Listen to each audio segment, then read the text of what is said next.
Entonces, Juanita, bienvenida a la cabina de Wambra Medio Comunitario. Queremos preguntarte justamente que tú puedas contar, contextualizar esta situación, o sea, digamos, de qué pasa cuando la fuerza pública toma mayor presencia y esa es la única respuesta que tiene el Estado en territorios y en poblaciones, digamos, como Esmeraldas, donde se justifica aparentemente que hacerlo por la presencia de los delincuentes y del crimen organizado. Desde su Sí, trabajo, ¿qué bueno, es lo que pueden contar?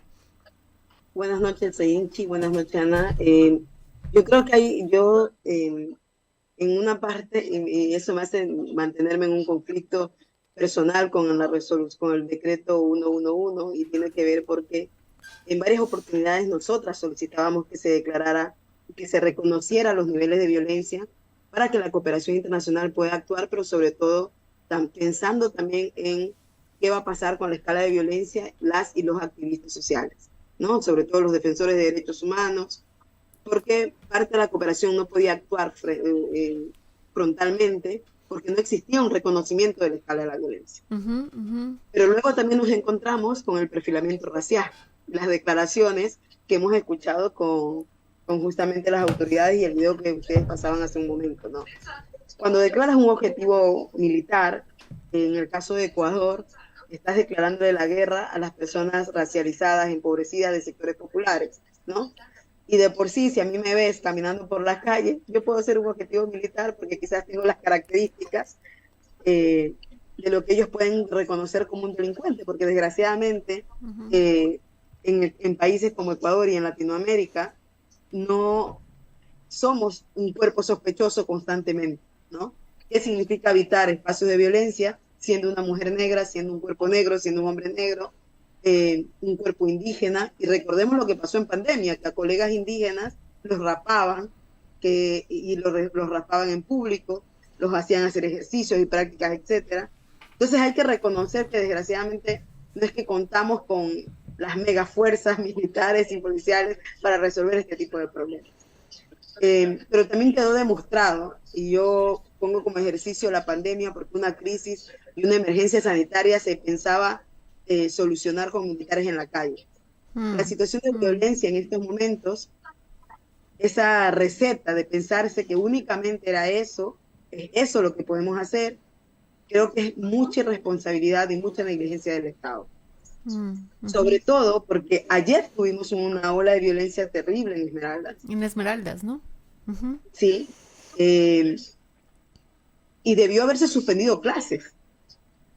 Y expusieron a padres de familia, a cuerpos docentes, a cuerpos administrativos y a estudiantes a salir en medio de las balaceras. Para mí era incoherente y de verdad me entristece que muchos padres de familia tuvieron que mandar a su hijo a clase, pero esa bala perdida que afectó a la chica en Guayaquil se pudo haber evitado porque debieron haber suspendido las clases. Ayer Porque mismo, antes, ¿no? me van a disculpar a mí, pero pareciera que estaban gobernando de la improvisación, pero además de no reconocer que yo, Juana Franci, cuando salgo a la calle, no salgo con un escuadrón de seguridad, pues.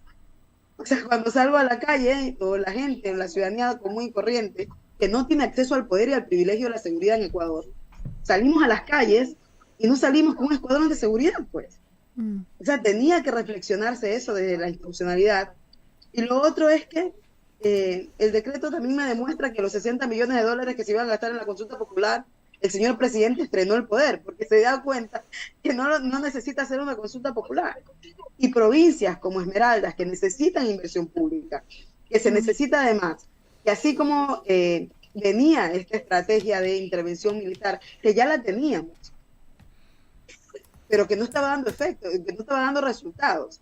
Y se tiene que evaluar también eso. Yo creo que no es posible, si yo veo que me estoy golpeando con una roca que me está cruzando en el camino, y perdón que ponga este ejercicio que pareciera como muy simplista para el momento de violencia que estamos viviendo, pero si yo me estoy golpeando 3 veces con la misma roca y me sigo golpeando con la misma roca, o sea, lo que tengo que hacer es actuar y mover la roca, ¿no?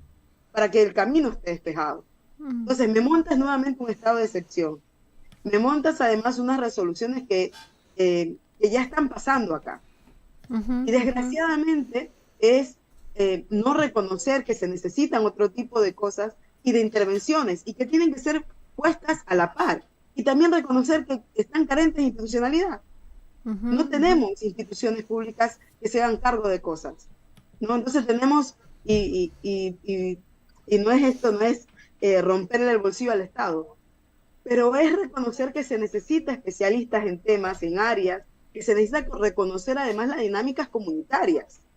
¿Qué está pasando en Esmeraldas y cómo algunas provincias o territorios? Yo pongo el ejercicio de Esmeraldas porque es la tierra que vivo, pero me imagino que esa misma dinámica está en Guayaquil, está en Cuenca, está en los barrios populares de Guayaquil y de Quito y de todo el país.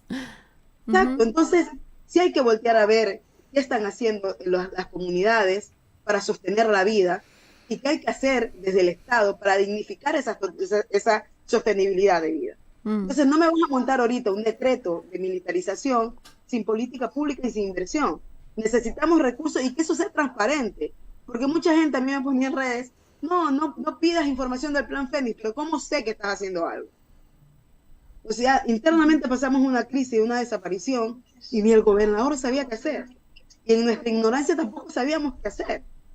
O sea, nos encontramos estrenándonos cómo actuar y con un sistema que a la madre no le cogía la denuncia porque no habían funcionarios para tomar la denuncia.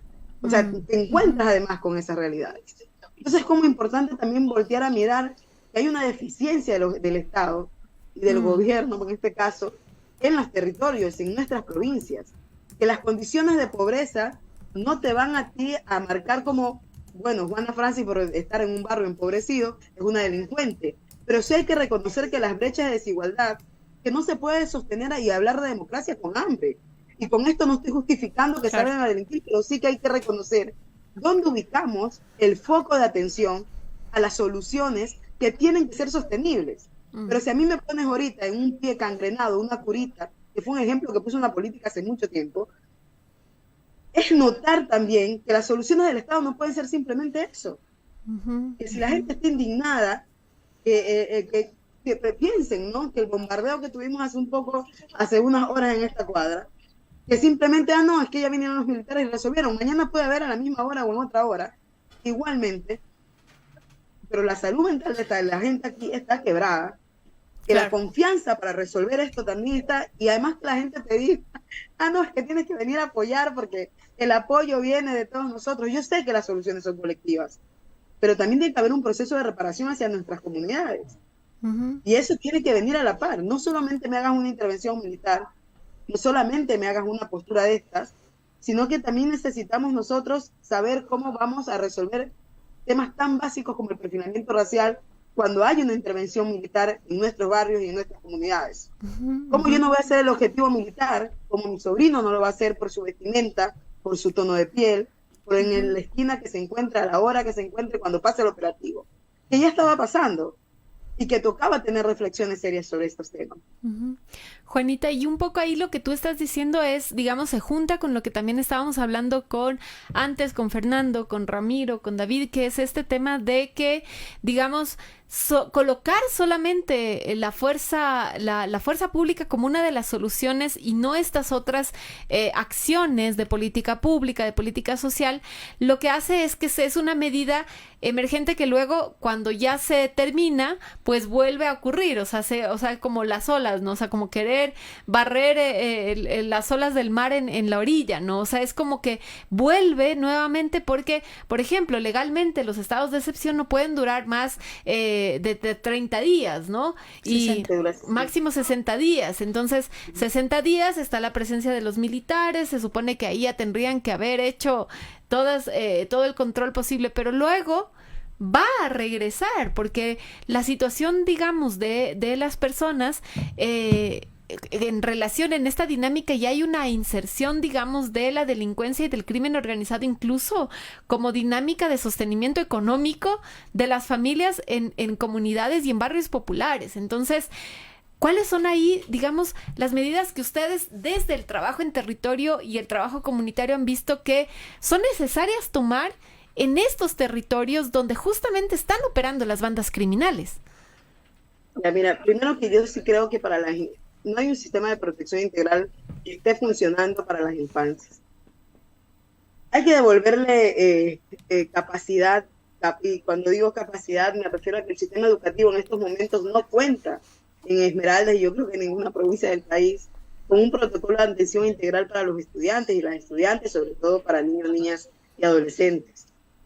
Creo que acompañado de eso tiene que venir además el tema de los proyectos que sean justamente para desarrollo en términos económicos.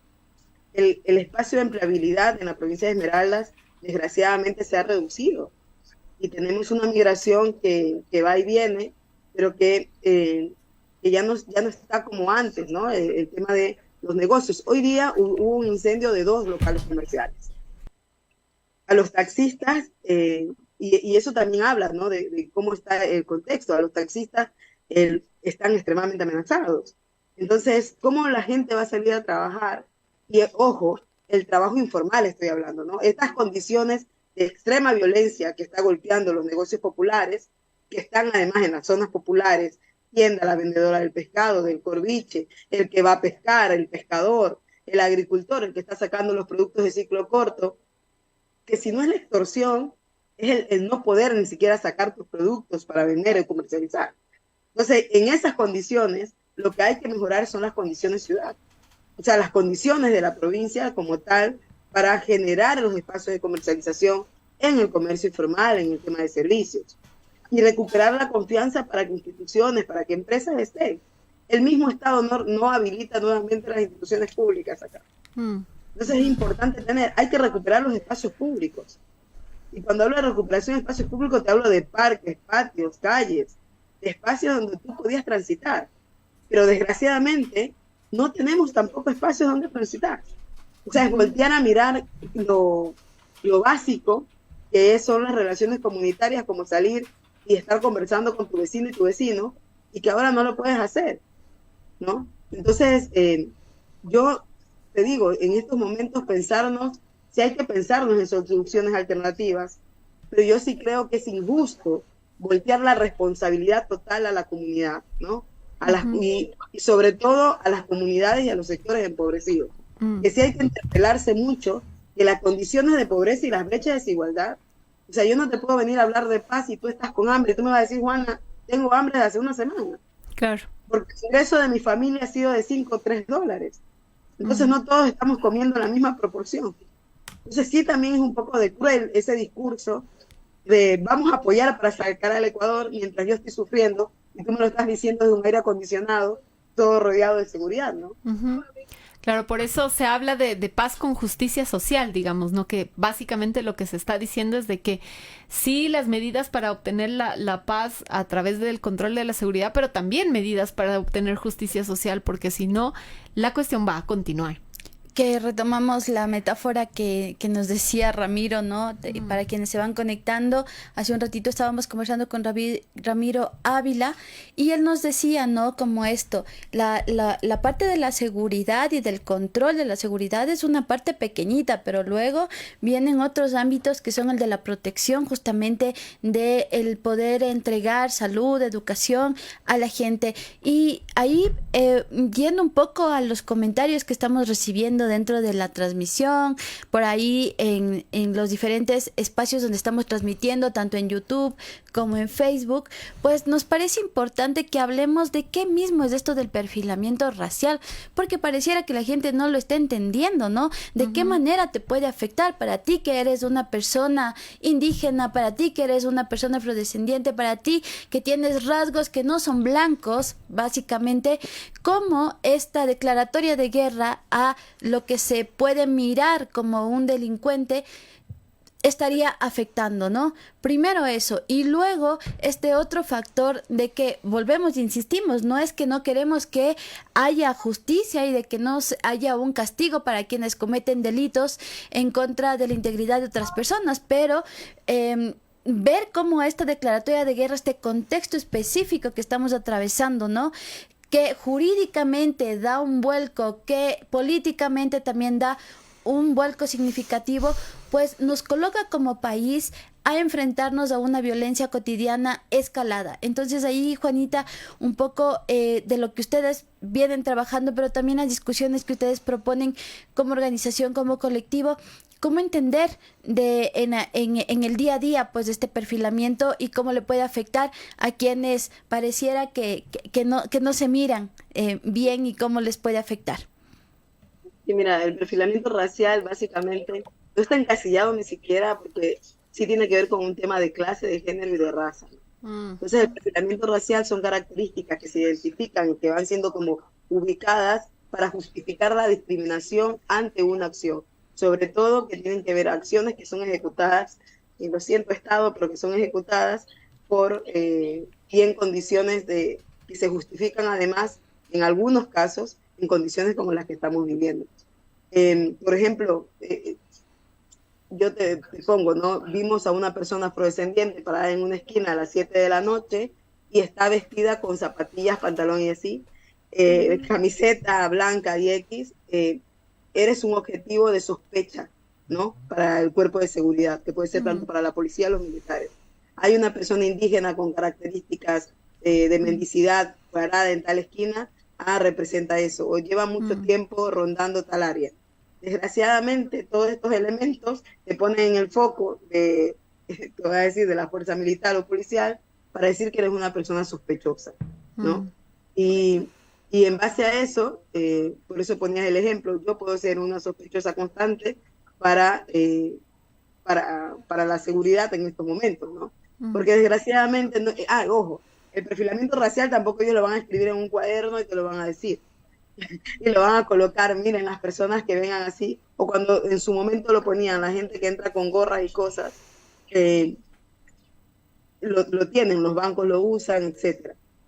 Ya creo que lo evitaron, pero por muchos inconvenientes que ha habido, pero en estas circunstancias de estado de excepción, esto no se va a evitar.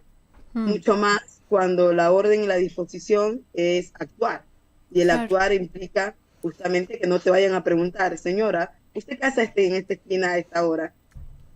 Entonces, el perfilamiento racial va así. Lo segundo, que creo que hay que dejarlo sobre la mesa, es que el perfilamiento racial sí tiene que ver también con estratificación, ¿no? ¿En qué sector te encuentras? ¿De qué sector eres? Y primero va el golpe y luego la pregunta, ¿no? Primero va de seguro que te detengan y después te van a preguntar y van a decir, oh, es un error, pero como estamos en estado de excepción, entonces se justifica cualquier acción. Claro, y por eso también estas medidas y estas acciones se juntan y se articulan con las reformas legales que quiere establecer el presidente Noboa en la consulta popular para generar esta especie de estatus privilegiado para los militares y los policías al ser juzgados cuando actúen de este tipo de forma, ¿no? Entonces, ¿cómo se una junta salvedad todo? Procesal, ¿no? Exactamente. Además es mucho más terrible, ¿no? Porque con este populismo de sí... porque además hay algo que la gente tiene que tener clara. Los derechos humanos te están diciendo respeta el debido proceso. No te están diciendo que no exista proceso, que no existe una acción. Te están diciendo respeta el debido proceso, hay unas normativas. El mismo derecho internacional humanitario establece además recursos específicos para actuar en contextos empobrecidos, más llamados marginales, aunque estemos en los márgenes de la democracia, pero que te están diciendo además cómo actuar, ¿no? Es importante también reconocerlo ahí, pero dar esa carta pública de avalar la acción militar con esta consulta popular es, porque además no es necesario hacerlo, pero sí es hacerlo para legitimar al ojo público. Y creo que no nos podemos, ante el terror y el temor, porque no podemos decir que no tenemos miedo de lo que está sucediendo, o que no hay un impacto en nuestras vidas con todo lo que está pasando. Yo creo que es importante, y quizás lo dejo como mensaje final, no sé si me estoy tomando mucho tiempo, Anita y Sinchi, pero es importante como dejar sobre la mesa que hay que tener también la sensatez de reconocer que sí es verdad que todos clamamos por un espacio de dignidad para vivir, para habitar nuestros espacios, sobre todo nuestras comunidades, pero que también tenemos que ser conscientes de que nuestra actoría política y pública y participar comunitariamente para no permitir que estos avales se den, y que sobre todo también hablar de seguridad implica ciudadanizar la seguridad, así como hay que ciudadanizar la paz, ¿no? Hay que reconocernos todas y todos en ese proceso, que no es un tema simplemente de lanzarse el decreto, la resolución, sino de a qué le estamos apostando como sociedad, como parte colectiva, y que sea una paz sostenible, ¿no? Que sea una paz a largo plazo, porque a mí no me interesa estar este año 3 meses que está el señor Noboa de presidente, sino que me preocupa qué va a pasar luego también, ¿no? ¿O qué pasa con las resoluciones a largo plazo? Juanita, con eso nos quedamos, que apela justamente a que las personas que están viendo este programa y a todas nosotras, comprender que la respuesta no solamente sí, hay una responsabilidad del Estado, pero cómo ciudadanizamos, como dice Juanita, ese proceso de paz, o sea, cómo esa exigencia de que pare la violencia tiene que pasar también por una recomposición del tejido social y de recomponer la acción de la ciudadanía para exigirle al Estado, no solamente como se está viralizando y colocando como tendencia el hashtag de Embala, no, pedirle al Estado justamente que responda ante la escasez justamente y el aumento de la desigualdad en estos sectores donde están surgiendo los mayores, digamos, lugares de reclutamiento para las bandas delincuenciales. O sea, ¿y qué está pasando también con la responsabilidad desde el sistema educativo, cultural y todo lo que implica, digamos, el sistema también de acceso a garantías sociales, ¿no? Entonces, Juanita, muchísimas gracias por estar aquí y estamos siempre pendientes de lo que pase en Esmeraldas a través de lo que cubre Amandla Medio y también Mujeres de Asfalto. Muy pendientes y mucha solidaridad también para ustedes allá en Esmeraldas. Mucha fuerza. Sigan las redes sociales de Mujeres de Asfalto, búsquenlas, miren la información que comparten, el trabajo que están haciendo para también justamente ampliar esta mirada de lo que está ocurriendo. Nos garantiza tener un conocimiento mucho más amplio desde los propios territorios y las propias personas que están trabajando en estos lugares, ¿no? Entonces es importante seguir a estos medios de comunicación y también a las organizaciones que están haciendo este trabajo.